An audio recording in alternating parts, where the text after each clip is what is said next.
Assalamualaikum warahmatullahi wabarakatuh. Kali ini kita akan membahas mengenai time management ya. Sebenarnya untuk materi kali ini kita lebih membahas ke time managementnya. Namun kita membahas sedikit tentang Gantt chart, model simple dulu. Nanti setelah kita pelajari beberapa metode lainnya, nanti baru kita benar-benar membuat Gantt chart itu sesuai dengan data-data yang sudah kita olah. Jadi ini yang masih versi simpelnya dulu.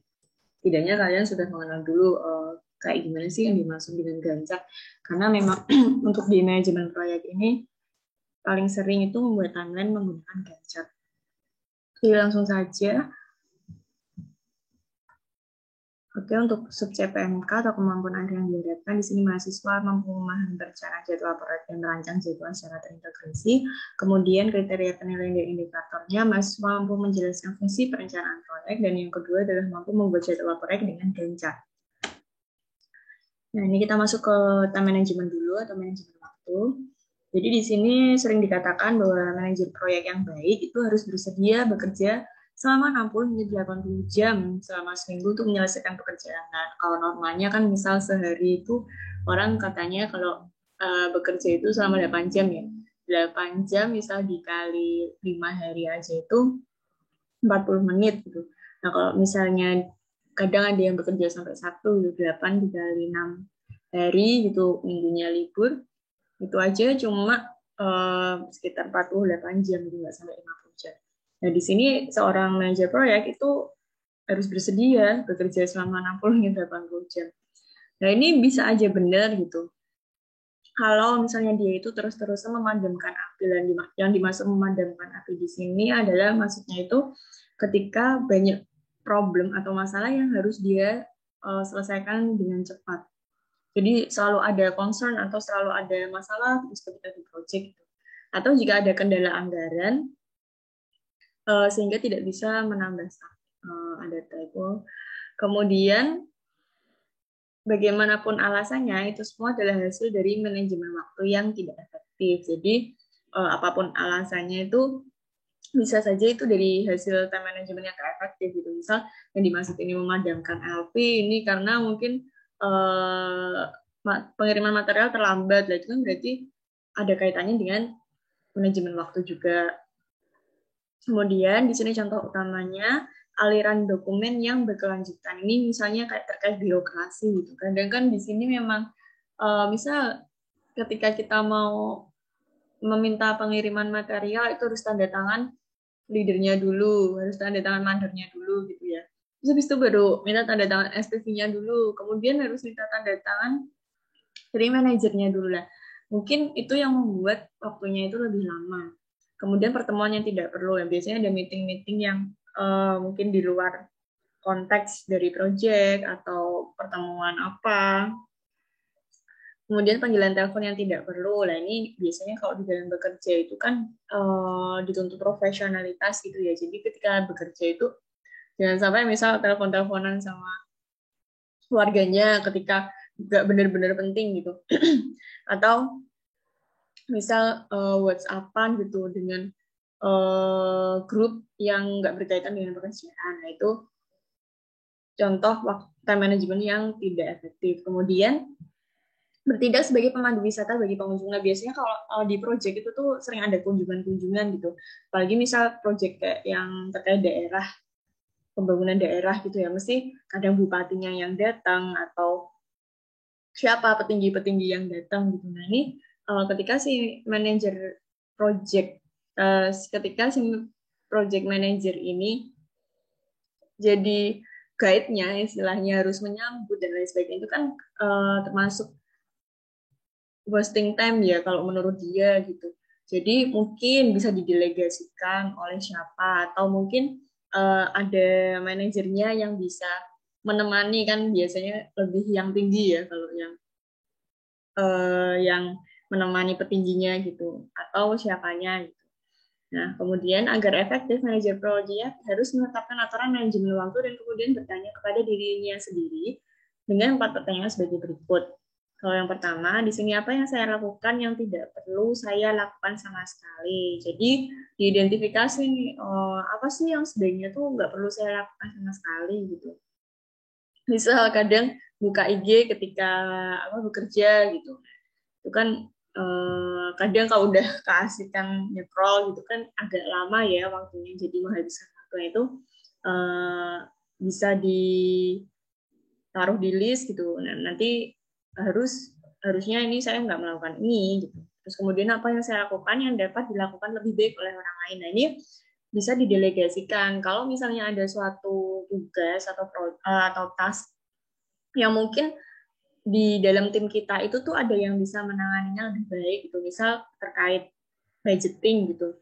Nah, di tim kita itu ada yang lulusan akuntansi gitu, yang biasanya dia memang pekerjaannya itu di finansial. Nah, itu kan bisa dilakukan oleh orang lain tuh. Oh, coba deh kalau bikin ini budgeting untuk term pertama gitu misal. Jadi nanti kita sama-sama ngeceknya. Jadi bukan dia yang bikin. Kemudian apa yang saya lakukan yang dapat dilakukan dengan cukup baik oleh orang lain ini delegasi yang biasanya pekerjaannya itu lebih mudah gitu. Misal untuk pesan spanduk K3 gitu ya untuk di lingkungan proyek kan biasanya kadang kalau misalnya yang proyek-proyek bangunan gitu kan ada tulisan spanduk dan lain-lain sebagainya itu. Nah, itu kan nggak harus project manager kan yang mengerjakan, yang bikin atau yang pesan gitu. Jadi bisa didelegasikan yang memang orang lain itu bisa cukup baik melakukannya. Misal, oh anak ini bisa desain bagus nih, jadi nanti tinggal ngecek aja, oke enggak, jadi nanti tinggal dipesenin gitu. Dan dia yang bertanggung jawab. Jadi kayak memberi PIC di setiap beberapa kegiatan. Kemudian yang keempat, apakah saya menetapkan prioritas yang tepat untuk aktivitas saya gitu. Nah, ini prioritas. Nah, ini pentingnya prioritas. Jadi, mana sih kegiatan-kegiatan atau aktivitas-aktivitas yang seharusnya diprioritaskan dulu gitu. Yang krusial nih harus dilakukan dahulu gitu dibanding kegiatan lainnya. Nah, itu kita juga harus selektif gitu ya, benar-benar prioritas utama yang memang dikerjakan terlebih dahulu. Jangan sampai salah prioritas gitu. Malah yang sebenarnya, oh ini seharusnya itu dikerjakan bulan depan bisa ini kegiatannya, tapi kok malah dikerjakan di bulan awal ya kemarin. Nah, itu jangan sampai salah. Kemudian aturan untuk manajemen waktu. Ini yang pertama adalah melakukan analisis waktu atau timeline. Jadi benar-benar kita itu harus tight ya dalam melakukan penjadwalan gitu. Benar-benar harus dikontrol. Jadi ketika ada yang miss dikit, itu tuh bisa kelihatan gitu. Oh ini ternyata pengerjaannya lebih lama nih dari yang direncanakan gitu. Kemudian yang kedua adalah perencanaan dengan memberi tanda blok penuh untuk hal-hal penting. Ini maksudnya kayak di highlight gitu ya. Jadi kalau yang prioritas utama tadi itu benar-benar di highlight dulu, di blok dulu. Jadi itu yang harus dikerjakan pertama atau yang dikerjakan lebih duluan dibanding lainnya. Kemudian klasifikasikan aktivitas Anda. Ya hampir sama ya tadi kayak yang prioritas tadi. Jadi prioritas pertama misal, kemudian prioritas yang kedua, prioritas selanjutnya. Nah, ini tetapkan prioritas. Jadi teman-teman harus bisa menetapkan prioritas kalau sebagai project manager gitu ya. Apa yang seharusnya saya lakukan dahulu? Apa yang bisa dilakukan oleh orang lain gitu. Nah, ini harus bisa memilih-milih mana yang prioritas utama. Menetapkan biaya peluang pada aktivitas. Jadi opportunity cost gitu di dalam budgeting. Nanti akan kita bahas lebih dalam gitu, ada pembahasan sendiri terkait cost activity. Kemudian yang selanjutnya adalah latih sistem Anda. Nah, di sistem Anda itu kan satu tim gitu ya, maksudnya ada bos, ada bawahan, ada rekan kerja. Nah, seperti yang di awal sempat saya jelaskan tadi, jadi kita harus saling koordinasi gitu. Misal tadi ya, untuk yang menemani ada kunjungan gitu kan nggak perlu si project manager gitu, orang project manager itu pasti laporan kok sama bosnya gitu. Nah itu bisa bosnya mungkin yang menemani petinggi-petinggi yang ketika melakukan kunjungan gitu. Kemudian ada bawahan apa yang seharusnya dilakukan atau aktivitas yang bisa dilakukan oleh bawahan gitu yang sebenarnya kita nggak perlu kerjakan. Jadi mereka itu sebenarnya juga cukup baik dalam mengerjakan gitu. Terus rekan kerja kayak tadi yang budgeting tadi ya, rekan kerja. Jadi ada yang memang lebih baik dari kita yang bisa mengerjakan. Jadi kalau di pekerjaan gitu, ya sebisa mungkin kita melakukan sesuai dengan job desk kita gitu. Nah, kalau misalnya di job desk apa namanya? Di dalam project itu ada pekerjaan yang memang ada yang lebih baik atau memang dia bidangnya itu ya nggak masalah gitu kalau dikerjakan sama dia daripada kita bingung kan semua kerjaan kita yang pegang gitu malah nggak kekontrol semua nggak kepegang semua. Nah itu nggak masalah ketika kita berusaha untuk bekerja secara teamwork. Kemudian latihan memberi delegasi. Nah ini jadi ketika sudah terlatih sistem Anda itu silahkan diberi delegasi gitu. Jadi ketika tadi ya yang dibilang ketika bos ada kunjungan gitu. Jadi kalau misalnya kadang ada beberapa yang atasan itu enggak kamu aja gitu. Kan kamu yang lebih ngerti. Nah kalau misalnya kita itu sudah melatih, sudah memberikan banyak informasi, kemudian selalu memberikan report gitu, otomatis kan bos kita kan tahu kan progres kita gitu. Nah, itu pentingnya komunikasi. Jadi, segala sesuatu itu, apalagi di dalam proyek, harus bisa dikomunikasikan dengan baik. Agar ketika itu ada problem-problem atau ada insidental event gitu tuh, ketika mereka sudah terlatih, itu mendelegasikannya mudah gitu. Paling nggak kalau misalnya bosnya tahu kan, oh iya nggak apa-apa, malah lebih baik saya saja gitu yang menemani kunjungan. Nah, itu misal bawahan ketika sudah terlatih gitu apa misalnya ketika di project pembuatan produk gitu ada yang dia udah biasa nih desain apanya gitu. Nah itu kan karena dia sudah terlatih kan ketika kita memberi delegasi itu pasti akan lebih mudah. Nggak semua dikerjakan oleh project manager ya, harus sesuai dengan job desk-nya juga. Kemudian yang terakhir adalah fokus pada peluang, bukan pada masalah. Jadi kalau ketika ada masalah, kan tadi kita sempat bahas tentang memadamkan api tadi. Jadi ketika ada problem, kita jangan sampai terpaku sama masalah. Ah, ini gara-gara ini nih, nggak jelas nih, harusnya gini-gini. Nah, itu kita harus bisa melihat dari sisi yang berbeda, gitu. Jadi sudut pandang yang berbeda, kita fokus sama peluangnya. Bagaimana sih menyelesaikan masalah itu sehingga jadi peluang yang menguntungkan kita. Itu pintar-pintarnya dari si project manager itu ya. Kemudian disiplin manajemen waktu atau time management ini adalah salah satu kunci dari manajemen proyek yang efektif. Jika manajer proyek tidak dapat mengontrol waktunya sendiri, maka dia tidak akan mengendalikan apapun dalam proyek tersebut gitu. Ini namanya project manager itu tuh udah sibuk gitu, yang tadi dibilang harus memberikan 60 sampai 80 jamnya seminggu gitu. Nah ini kalau dia nggak bisa ngontrol waktunya sendiri, maka juga proyeknya pasti akan kalang kabut gitu. Nah, makanya pentingnya tadi ada melatih sistem, kemudian delegasi, kemudian adanya disiplin manajemen waktu. Jadi sebisa mungkin memang harus tepat sesuai timeline gitu.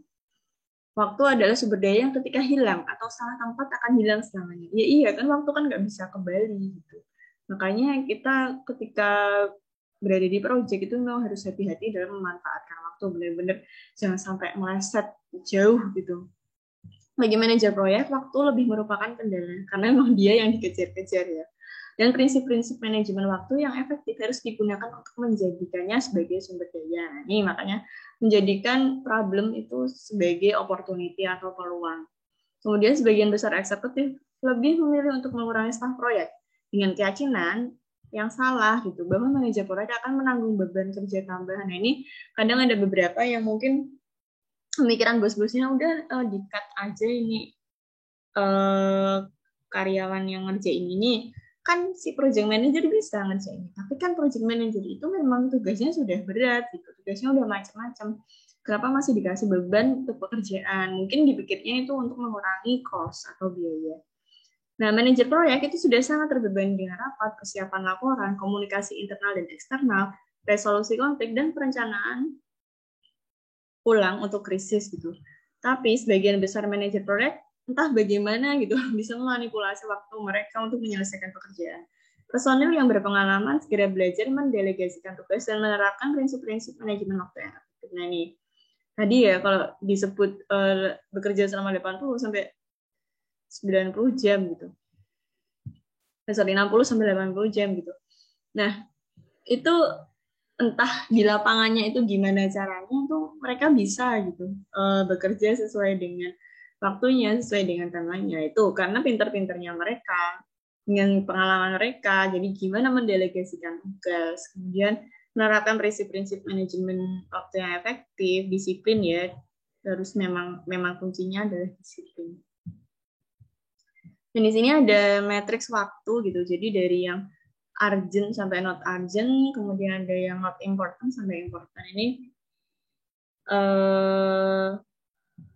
dibedakan. Nah, ketika kepentingannya itu adalah important dan urgent, ini dia berada di cluster 1 ya. Ketika ada krisis gitu, ada problem, ada deadline, kemudian pengalaman yang ada gitu lah itu urgent gitu. Dia masuk di cluster yang pertama ini. Important, penting, dan urgent harus segera. Kemudian important, penting, dan tidak harus segera. Nah, terkait preparation, kan kalau preparation itu kan memang hal yang penting ya, harus direncanakan sematang mungkin gitu. Tapi memang biasanya preparation itu deadline-nya ya yang terlalu mepet gitu, karena namanya preparation. Kemudian prevention. Kemudian ada values, clarification, ada planning, relationship, building, need, relaxation, dan empowerment. Jadi beberapa yang nggak terlalu urgent tapi memang penting harus dilakukan. Itu di awal-awal misalnya. Pencegahan, klarifikasi nilai, perencanaan, dengan di awal-awal semua. Kemudian not important dan urgent. Jadi nggak penting tapi harus cepat gitu. Interupsi, kemudian laporan yang nggak penting atau laporan yang tidak seharusnya gitu. Kemudian meeting yang tidak terlalu penting, kemudian isu dari orang. Nah, ini biasanya ketika ada interupsi gitu ya, needless interupsi yang sebenarnya nggak perlu dilakukan gitu. Interupsi kan itu biasanya memang secara spontan ya. Jadi kayak misal ada ketika kita di dalam proyek gitu, ketika sudah berjalan gitu, wah ini harusnya begini nih, kenapa di planning seperti ini? Ya kenapa di planning itu nggak dibahas gitu? Awalnya kok baru dibahas ketika dia sudah berjalan timingnya itu kan sebenarnya not important tapi pasti dia harus menyatakan secara langsung gitu kan, secara spontan gitu.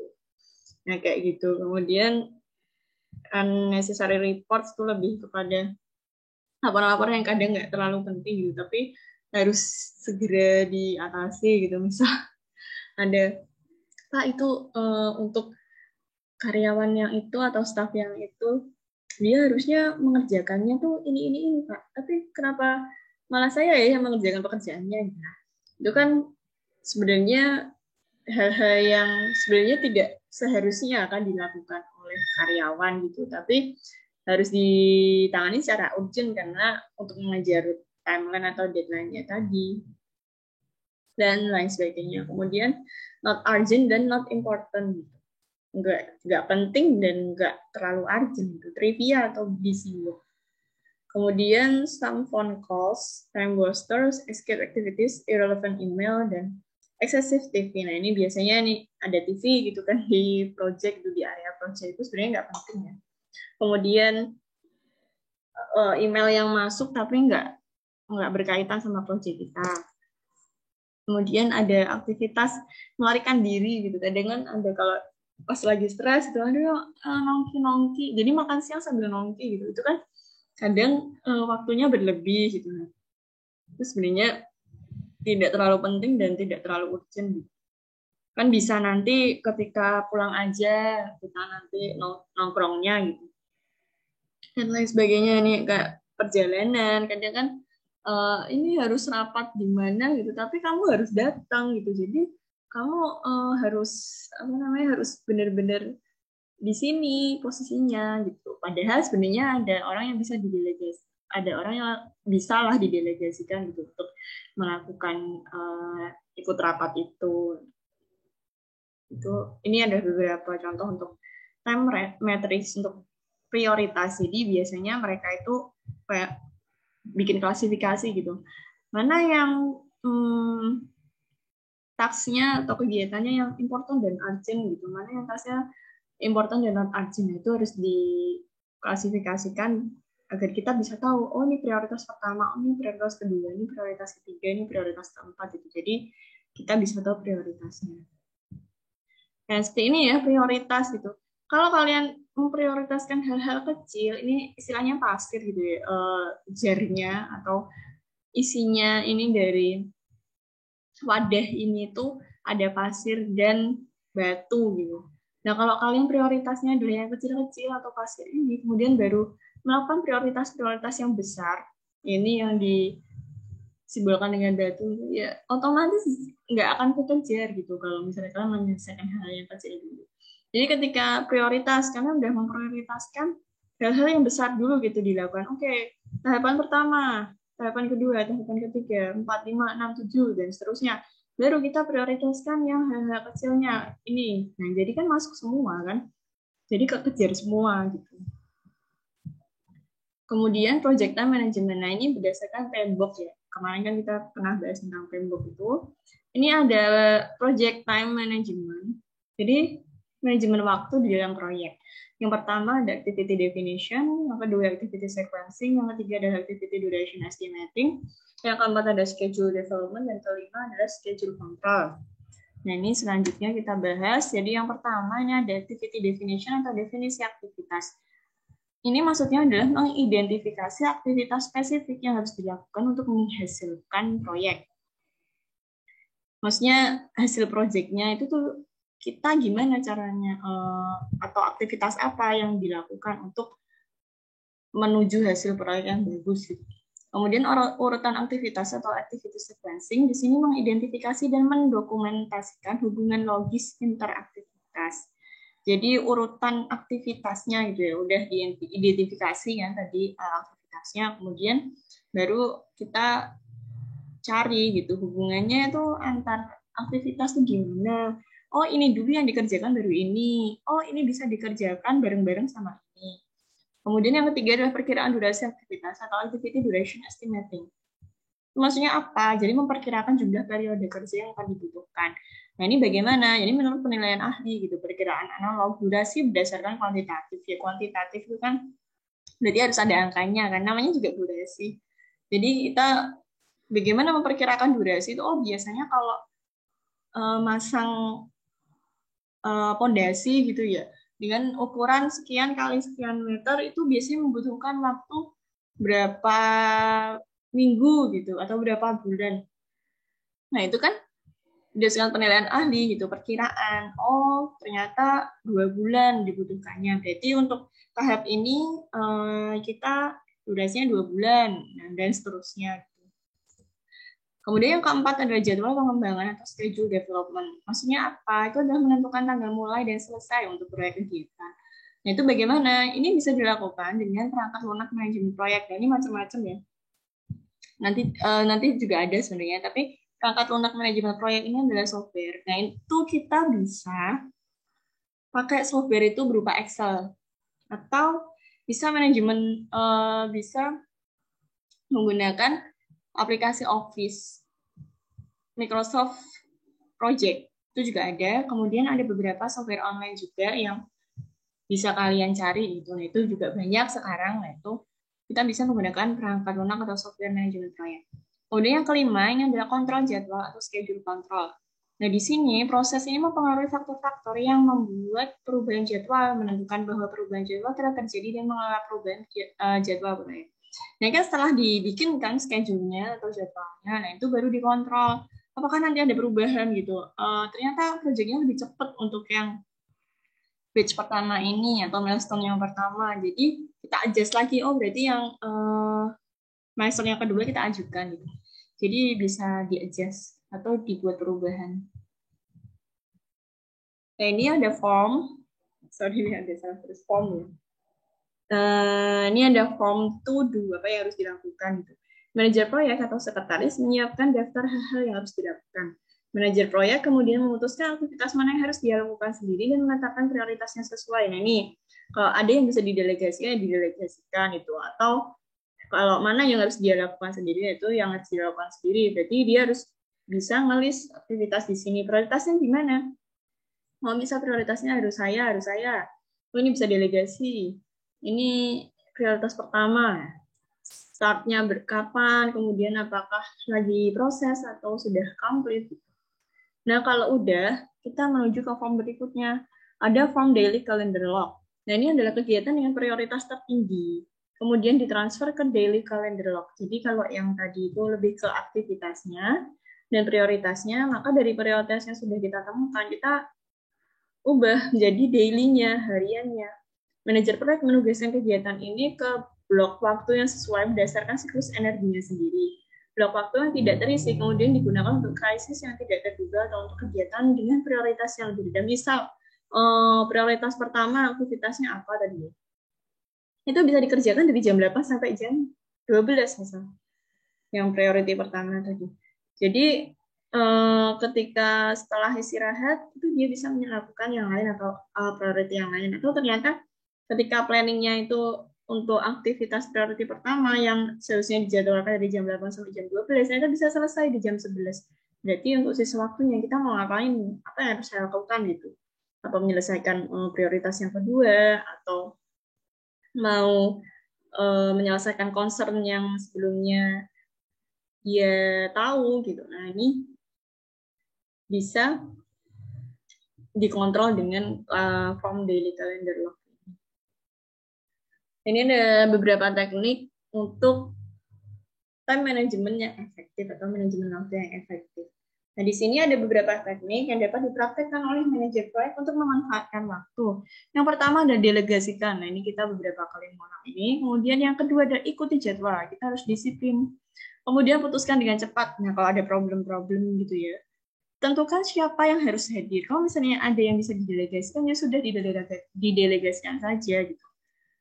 Atau tadi yang harus nemenin bupati atau siapa, itu bos itu juga bisa gitu.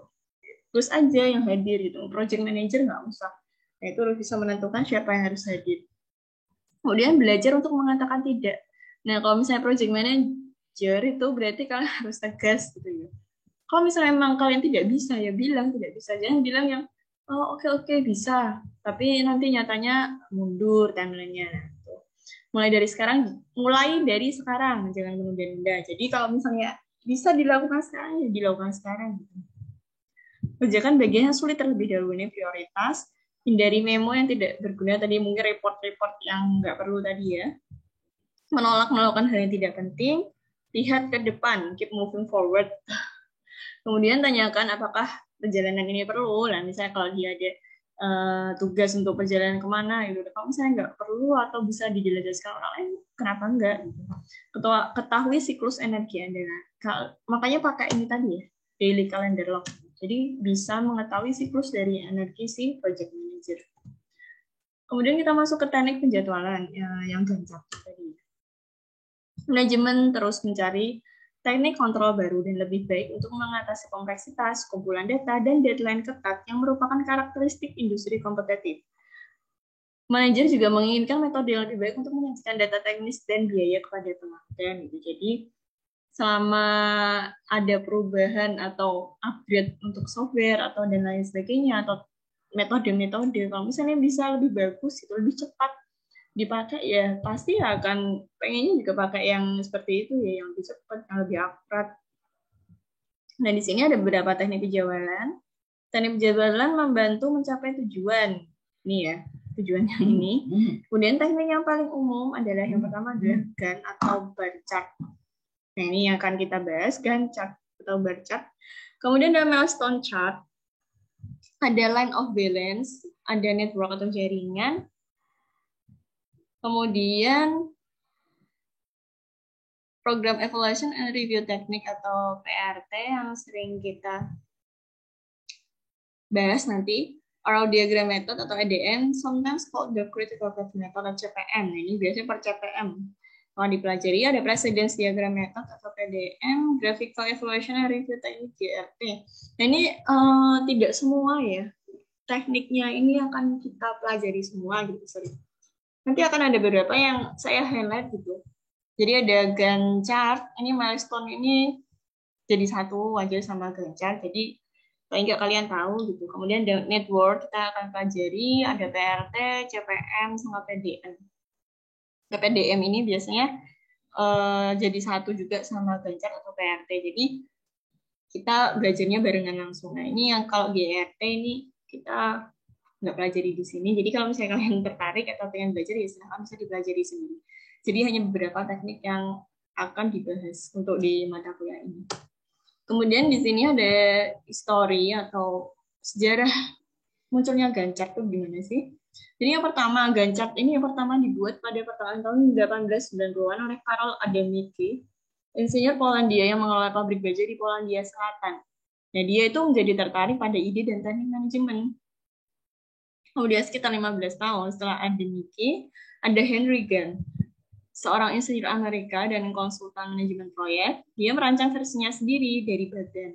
Dan inilah yang dikenal luas dan populer di negara-negara barat. Akibatnya Henry Gantt yang namanya dikaitkan dengan badan jenis ini, diagram itu ya. Gantt chart itu. Awalnya Gantt chart disiapkan dengan susah payah dengan tangan. Setiap kali sebuah proyek berubah perlu untuk mengubah atau menggambar ulang bagian dan ini membatasi kegunaannya. Jadi ribet gitu loh. Karena harus manual kan ngubah-ngubah timelinenya. Perubahan terus-menerus menjadi fitur dari sebagian besar proyek. Tapi saat ini, dengan munculnya komputer dan software terkait manajemen proyek, maka Gantt chart dapat dibuat, diperbarui, dan dicetak dengan mudah. Jadi, alhamdulillah, gitu, kalian sekarang dimudahkan dengan beberapa software dan juga komputer yang canggih gitu. Jadi, nggak perlu lagi susah-susah gambar, ketika salah harus ngulangi lagi. Nah, kayak gitu. Nah, untuk definisinya sendiri, Gantt chart adalah diagram batang yang memberikan tampilan visual tugas proyek atau project task terjadwal dari waktu ke waktu. Di sini Gantt chart digunakan untuk perencanaan proyek, untuk menunjukkan pekerjaan apa yang dilakukan. Penjadwalan untuk dilakukan pada hari-hari tertentu. Saya hapus nanti. Kemudian membantu manajer proyek dan anggota tim untuk dapat melihat tanggal mulai, tanggal akhir, dan pencapaian jadwal proyek dalam satu diagram batang berbentuk sederhana. Nanti kita cek untuk contohnya. Nah, di sini pada bagian pada Gantt chart, Anda dapat dengan mudah melihat tanggal mulai dari jadwal proyek. Kemudian apa tugas proyeknya, tasknya tadi ya. Anggota tim mana yang mengerjakan setiap tugas. Nanti biasanya ada nama-namanya yang ngerjain. Kemudian saat tugas dimulai dan selesai, dan progresnya itu nanti kelihatan. Oh, dia udah mengerjakan sebesar 67% gitu. Berapa lama setiap tugas akan memakan waktu, bagaimana tugas dikelompokkan bersama, tumpang tindih, dan terhubung satu sama yang lain. Ketergantungan tugas, pencapaian dan jalur kritis proyek Anda, dan tanggal selesai proyek. Nah, ini biar kalian lebih paham, nanti ini kita bahas untuk prakteknya. Nah, di sini kalian bisa melihat Gantt chart atau Gantt chart di dalam Pro itu sebagai apa sih? Nah, ini yang pertama adalah sebagai perencanaan dan penjadwalan proyek, perencanaan dan penjadwalan tugas, perencanaan dan penjadwalan tugas di beberapa proyek, dapat melihat tugas atau task sewaktu-waktu, kemudian perencanaan dalam sprint, maksudnya dalam timeline-nya itu, kolaborasi tim, jadi bisa tahu oh yang ini yang ngerjain si A, oh yang ini yang ngerjain si B. Pengelolaan sumber daya, ya sumber daya maupun manusia, maupun waktu, kemudian material, itu bisa. Kemudian penjadwalan kerja tim, menentukan garis waktu yang direncanakan versus waktu aktual pada proyek. Ini nanti kita bisa tahu, oh timeline-nya tuh harusnya ini nih, bulan pertama udah selesai untuk milestone pertama. Tapi ternyata kenyataannya itu dia belum selesai, belum bisa selesai dalam 1 bulan. Itu kita bisa lihat, bisa dievaluasi nanti. Ini contohnya untuk Gantt chart. Jadi ini untuk tahapan pertama ya, dia tasknya ini untuk kontrak itu di breakdown lagi. Ini nanti kita juga belum belajar WBS ya, nanti kita sekarang belajar WBS. Ini di breakdown, jadi di kontrak itu ada proposal. Proposal untuk perencanaannya itu mulai tanggal 24 Mei 2021. Nah, selesai kontrak, maksudnya selesai melaksanakan pembuatan proposalnya itu adalah 31 Mei.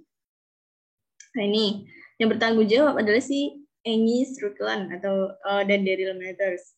Kemudian ada dokumen review, kan udah dibuat nih proposalnya, oh berarti udah bisa direview. Rencananya reviewnya mulai tadi dari tanggal 1 Juni sampai 2 Juni 2021.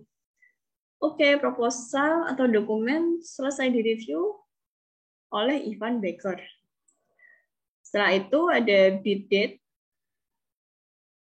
Nah, ini tanggal 3 Juni sampai, oh nih, jadi dalam 1 hari harus selesai nih oleh Jennifer Odera yang melaksanakan. Nah, ini award date, udah selesai nih di tanggal 4. Oke, kontrak selesai di tanggal 4 Juni 2021. Jadi ini untuk milestone pertama, ini dia adalah kontrak.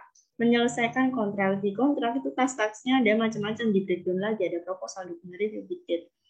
Nah, ini oke, tahapan pertama atau milestone pertama ini sudah selesai di tanggal 4 Juni.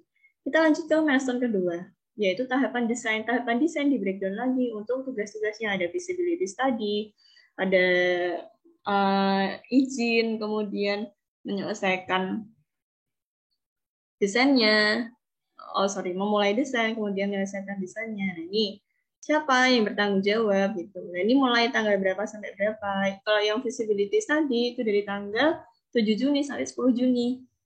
Nah, ini yang bertanggung jawab adalah si Dashat Williams. Kemudian untuk apply permit-nya ini tanggal 11 sampai 14 Juni. Nah, ini apply permit-nya durasi 2 hari, kemudian memulai untuk mendesain tanggal 15 sampai 23. Ini kan dia pakai ini ya, week. Ini kan tanggal 15 sampai 23. Kemudian di sini selesai tanggal 24 Juni. Nah, jadi untuk tahapan desain itu dimulai dari 7 Juni sampai 24 Juni. Ini desain itu baru selesai di 67% ternyata. Jadi belum selesai semuanya, ini berarti ada yang telat di tahapan desain. Nah, ini nanti kelihatan siapa nih yang bertanggung jawab. Jadi kenapa kok bisa telat kan bisa dicek. Nah, jadi ini contoh untuk Gantt chartnya. Kemudian ini ada milestone, tadi saya sempat nyebut milestone. Milestone atau timeline ini kerap digunakan dalam manajemen proyek dan akan dapat mempermudah estimasi waktu penyelesaian proyek atau pekerjaan. Milestone sendiri adalah tolak ukur waktu yang berupa aktivitas kerja dan terkadang tidak disertai durasi waktu. Jadi milestone dapat dikatakan proyeksi waktu pengerjaan. Milestone di sini diwakili oleh simbol berlian atau diamond di Gantt chart dan tidak memiliki durasi. Milestone menandai akhir dari suatu pekerjaan, urutan tugas atau task atau fase proyek. Seringkali berupa tanggal tetap atau tanggal penting pada jadwal proyek yang perlu diketahui. Ini contohnya untuk milestone. Ini loh yang diamond tadi. Ini contoh diamondnya. Nah, jadi ini untuk milestone pertama. Nah, kalau yang tadi kita cek, ini milestone pertama terkait kontrak, milestone kedua terkait desain, kemudian ini nanti ya, milestone ketiga ini di 12 Juli, ini milestone untuk procurement gitu, kalau yang di sebelah kanannya. Jadi ini milestone yang harus dikerjakan secara bertahap. Nah, kalau saya bilang tuh kadang saya sering bilangnya ada batch 1 atau tahap pertama, itu ada milestone pertama. Jadi kalau saya dari awal bilang milestone itu pasti kalian agak belum terlalu paham. Kemudian kita lanjut untuk membuat Gantt chart. Gantt chart dapat dibuat menggunakan perangkat lunak manajemen proyek seperti MS Project atau aplikasi lainnya yang saya bilang tadi. Jadi kalian bisa untuk searching yang online itu sekarang banyak untuk software project management online atau mengunduh template Gantt chart di Microsoft Excel. Kalau saya sih dulu pas awal-awal bikin itu nggak pakai template, jadi benar-benar nyusun sendiri gitu loh. Jadi kalau misalnya untuk 1 minggu itu nulis satu-satu bulan Januari itu minggu pertama, minggu kedua. Jadi karena masih simpel ya bikinnya. Tapi kalau udah ribet bikinnya, kalian perlu untuk pakai template atau pakai Microsoft Project. Langkah-langkah dasar pembuatan Gantt chart. Yang pertama adalah buat daftar tugas dengan semua tugas yang diperlukan untuk menyelesaikan proyek tasnya ya. Semua didaftar tasnya, kemudian apa aja, breakdown dari masing-masing task. Tentukan tanggal mulai dan berakhir untuk setiap tugas, yang tadi ya tanggal-tanggalnya tadi. Buat garis waktu proyek berdasarkan durasi tugas. Identifikasi dependensi tugas, tugas yang ada kaitan satu dengan yang lain. Isi garis waktu diagram batang dengan tugas Anda, tetapkan tugas ke anggota tim Anda, tetapkan milestone, dan identifikasi jalur kritis atau critical path. Ini contoh pertama, ini ada proyek pembuatan helm wiper. Ini kebetulan dia nggak pakai ini ya, aktivitasnya tidak ditulis secara langsung. Tas pertama durasinya ini 10,67 hari. Dia nggak ada predesesornya atau tidak ada kegiatan pendahulunya atau aktivitas pendahulu. Jadi dia bisa langsung start di awal. Jadi ini di bloknya itu sesuai dengan durasinya 10,67 hari itu di sini di bulan pertama. Oh, 10,67 hari. Ini bloknya. Kemudian tas yang kedua yang B ini durasinya ada 12,17 hari. Predesesornya adalah yang pertama. Ini ya, dia pakainya WBS. WBS yang pertama berarti dia dilaksanakan setelah melakukan tas yang pertama. Nah, makanya dia ditaruh di sini B-nya. Nah, tas B ini berarti selama 12,17 hari. Nah, ini tentang waktunya ini di blok selama 12,17 hari. Kemudian untuk yang WBS ketiga atau tas C, di sini durasinya ada 12,33 hari. Predesesor atau aktivitas pendahulunya adalah WBS yang kedua. Berarti dia dilaksanakan setelah WBS yang kedua. Makanya dia ditaruh di sini. WBS kedua selesai, baru yang C mulai. Selama 12,33 hari. Kemudian di WBS 4 atau tas B, ini durasinya adalah 6 hari. Durasi 6 hari, predesesor atau aktivitas pendahulunya adalah si WBS 2 atau tas B. Jadi dia bisa dilakukan bareng-bareng sama si C. Nah, ini kan makanya dia sejajar. D selama 6 hari. Kemudian yang kelima, WBS kelima, yang tasnya E, durasinya adalah 14,33 hari. Dan ternyata sama predesesornya atau aktivitas pendahulunya ada WBS 2 atau tas B. Jadi dia bisa dilaksanakan setelah melaksanakan tas B dan bisa dilaksanakan bersama-sama dengan tas C dan D. Nah, ini makanya dia sejajar. Karena predesesornya sama. Selama 14,33 hari. Kemudian yang WBS ke-6 atau tas F ini adalah 9,33 hari. Predesesornya adalah WBS 3 dan 4. Berarti dilaksanakan setelah C dan D. Nah, yang terlama siapa? Yang terlama adalah si C. Berarti dia di belakangnya si C. Nah, ini kan F. Nah, ini dia dilaksanakan setelah C dan D. Tapi karena kebetulan C-nya itu lebih lama durasinya daripada D, berarti dia tetap harus nunggu C selesai. Makanya F baru bisa mulai selama 9,33 hari. Kemudian untuk WBS 7 atau tas G itu ada durasinya 10,33 hari. Predesesor atau pendahulunya adalah WBS 4 atau tas D. Nah, kita cek ini tas D di sini dia baru bisa dilaksanakan setelah melaksanakan D. Berarti dia sejajar di sini. Setelah D ini ya. Nah, G-nya baru bisa dilaksanakan selama 10,33 hari.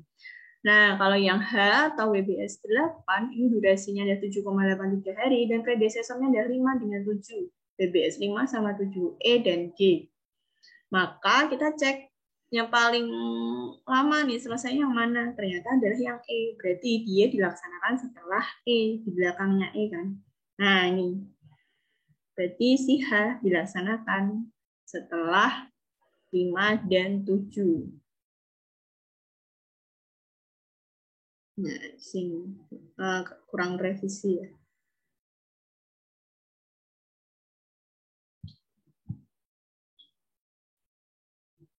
Oh, sorry. Meskipun si E ini adalah 14,33 hari, tapi kan si J ini kan dia mulainya setelah E dan F ya.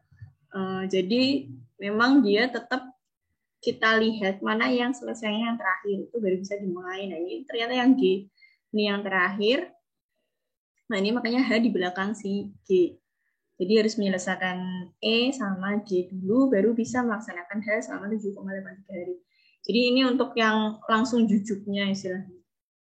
Langsung dibikin gancarnya. Gitu. Tapi untuk yang contoh kedua, ini dia bikin predesesornya dulu, diagram predesesor. Ini ada proyek pembuatan stop kontak kaki 4. Di sini ada kode A, B, C, D, F, G, H, I, J, K, L. Aktivitasnya ini ada macam-macam, ada melakukan survei pasar, mengumpulkan informasi, menganalisis pesaing, dan lain sebagainya sampai evaluasi. Ini waktunya selama minggu ya, semuanya ada 7, 4, 5, dan seterusnya. Ini ada predesesornya, jadi B dilakukan setelah A, C dilakukan setelah A, D dilakukan setelah B, E dilakukan setelah D, F dilakukan setelah E, dan seterusnya. Nah, inilah diagram preseden proyek pembuatan stop kontak Q4. Jadi, kalau kalian udah paham tadi tentang predesesor, nah ini kita bisa bikin precedence diagramnya. Nah, yang pertama ini kan A tadi ya. A itu kan nggak ada predesesornya, jadi dia dilaksanakan di awal. Kemudian B itu dilaksanakan setelah A. Dan C juga dilaksanakan setelah A. Jadi ini makanya dia langsung B sama C. Dia berjalan setelah A. Nah ini waktunya masing-masing durasinya. A kan 7 minggu, B 4 minggu, C 5 minggu. Nah ini. Kemudian D dilaksanakan setelah B. Ini kan waktunya adalah 4 minggu. Kemudian E dilaksanakan setelah D. Berarti urut ya ini ya. Nah ini. Kemudian lagi F dilakukan setelah E. F dilakukan setelah E, urut juga. Kemudian G dilakukan setelah C dan F. G setelah dilakukan oleh C dan F. Nah, ini kebetulan langsung. Nah, ini G 5 minggu durasinya. H itu dilaksanakan setelah G, I juga ternyata dilaksanakan setelah G juga. Nah, jadi kayak gini. Dan J itu dilaksanakan setelah H dan I. Nah ini nanti teman-teman karena ini masih di awal ya nanti jadi ada dummy yang seharusnya ini J-nya itu bisa dijadikan satu. Nah ini nanti akan ada dummy akan dipelajari jika kita sudah masuk ke activity diagramnya. Nah seharusnya nggak bisa kalau dua-dua gini, tapi karena masih di awal, jadi silahkan dibuat seperti ini dulu. Nanti kalau sudah mempelajari tentang dummy, nanti kita nggak perlu bikin sampai dua garis J-nya double gitu. Dan seterusnya sampai L selesai. Nah, ini kemudian dihitung dari precedence diagram itu ada 4 alternatif, yaitu A, B, C, G, H, I, G, H, J, K, L, A, B, C, G, H, J, K, L. Nah, ini dihitung durasi waktunya. Nah, ini 35 minggu yang paling kecil ya. Durasi waktunya. Kemudian A, B, C, G, I, J, K, L. A, B, C, G, I, J, K, L. Ini durasinya 36 minggu. A, B, D, E, A, B, D, E, F, G, H, J, K, L. Ini 44 minggu. Dan A, B, D, E, F, G, I, J, K, L adalah 45 minggu. Nah, ini untuk durasi waktu terlama itu yang warnanya merah ini namanya adalah jalur kritis atau critical path. Nah, ini kan sebelumnya sempat dibahas. Identifikasi jalur kritis atau critical path. Nah, jadi itu kayak akan jadi patokan kita. Jadi waktu terlama untuk menyelesaikan proyek itu harusnya selama 45 minggu. Gitu. Nah, ini ada Gancat untuk proyek pembuatan stop kontak kaki 4. Jadi di Gancarnya kita bikinnya adalah menggunakan durasi terlama. Jadi biar ketika kita melaksanakan proyek itu nggak kekurangan waktu. Nah ini yang pertama, ini aktivitas A. Aktivitas A ini ada berapa minggu? 7 kan? A 7 minggu, berarti ini minggu ke-7. 1 sampai 7. Kemudian aktivitas B Ini ada 4. B kan 1, 2, 3, 4. Kemudian yang C ini ada 5. Sorry. 1, 2, 3, 4, 5. Dan seterusnya ya. Jadi kita tinggal ngupload aja ininya. Untuk timing-timingnya. Ini itu berdasarkan kebetulan ini dia ada resource-nya gitu, ada aktivitas atau tenaga ternyata di aktivitas A ini dia butuh 13. Nah, kemudian di B dan C ini butuh 14 kan ini dijumlah. Kemudian ini juga dijumlah 7 sama 5 di part yang ini, yang minggu ini yang 12. Jadi kalau ini dia langsung pakai tenaga juga. Tapi karena masih simpel, kalian nggak usah terlalu mempedulikan untuk yang resource sumber daya manusianya. Jadi lebih fokus ke timingnya dulu aja. Itu untuk contoh dan chartnya. Nah, kemudian silahkan untuk mencoba latihan dari Gantt sederhana ini. Jadi silakan nggak usah pakai tenaga kerjanya, langsung bisa kalian bikin Gantt chart-nya. Nah, ini biar kalian bisa analisis Gantt chart yang mana yang mau kita pakai gitu. Nah, ini kita harus mencari jalur terpanjang atau critical path-nya, baru kita bisa bikin Gantt chart. Oke, itu yang bisa saya sampaikan. Semoga bermanfaat. Wassalamualaikum warahmatullahi wabarakatuh.